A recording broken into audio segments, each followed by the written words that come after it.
বারাসাতের এই আমানতি মসজিদে জুম্মার নামাজ শুরু হবে আর কিছুক্ষণ পরেই। চলছে তারই প্রস্তুতি। এরকমই সময় মসজিদে হাজির হলেন হিন্দু ধর্মাবলম্বী দীপক বসু আর তার পুত্র পার্থসারথী। নামাজের আগে বসু পরিবারের সদস্যরা মসজিদে আসবেনই। সেই 60-এর দশক থেকে এটাই রীতি। বাবা বলছে যে ধর্ম যেখানেই থাকে তার জায়গায় সে থাকবে, তাই এটা যখন মসজিদে এটাকে মসজিদই থাকবে। তাই এখন এই তখন থেকে আমরা দেখাশোনা করতাম। সম্পত্তি বিনিময় করে যে জমি পেয়েছিলেন নীরোৎকৃষ্ণ বসু, সেখানে আগাছায় ভরে থাকা একটা পুরনো মসজিদ ঘর এখন পাকা হয়েছে। চলছে নতুন নির্মাণও।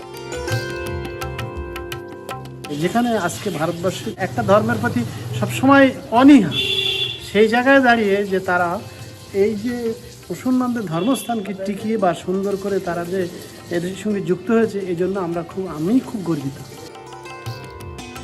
কোনো মুসল্লি যেমন নিয়মিতই এই মসজিদে জুম্মার নামাজ পড়তে আসেন, তেমনি কেউ কেউ আবার কাছেই কোনো কাজে এসে এখানে এসেছেন প্রথম দিন। কেউ বা আবার বাপের বাড়ি এসে জুম্মার নামাজটা এখানেই সেরে নিলেন। কেন অন্য জায়গায় যখন এইসব মারামারি কাটাকাটি হয়, মসজিদ মন্দির ভাঙাভাঙি হয়, তখন গল্প করি যে আমরা হিন্দু মুসলমান বাপ ভাইরা, বাপ চাচারা আর নেই, ভাইরা ভাইপোরা সব এক জায়গায় বসে গল্প গুজব খাই, খাবার সব এক জায়গায়। ভদ্রলোক এসব সব ধোয়া টোয়া করছে সে ঘেমে হয়ে গেছে এরম টাইমে, তখন দেখে আমার খুব ভালো লাগলো।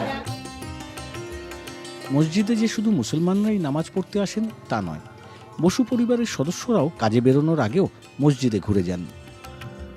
আমাদের যখন বিয়ে করে আসা হতো, প্রথমে মসজিদের গায়ে করে প্রণাম করে তারপরে ঘরে আসা, বা এখনো যে বাড়ি থেকে বেরোয় আগে মসজিদে যাচ্ছি কোনো কাজে বা এমনি বাইরে যাই, তাও প্রণাম করে ধরুন বেরোয় সময়।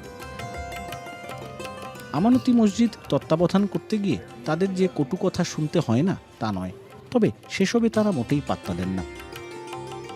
আমার বাবারা যখন বাংলাদেশ থেকে ভারতবর্ষে এসেছিল, আমার দাদু বলেছিল যে আমরা হিন্দু, আমাদের এটাই শিক্ষা যে সব ধর্মকে সম্মান না করলে সে দোকানে ধর্মের লোক হতে পারে না।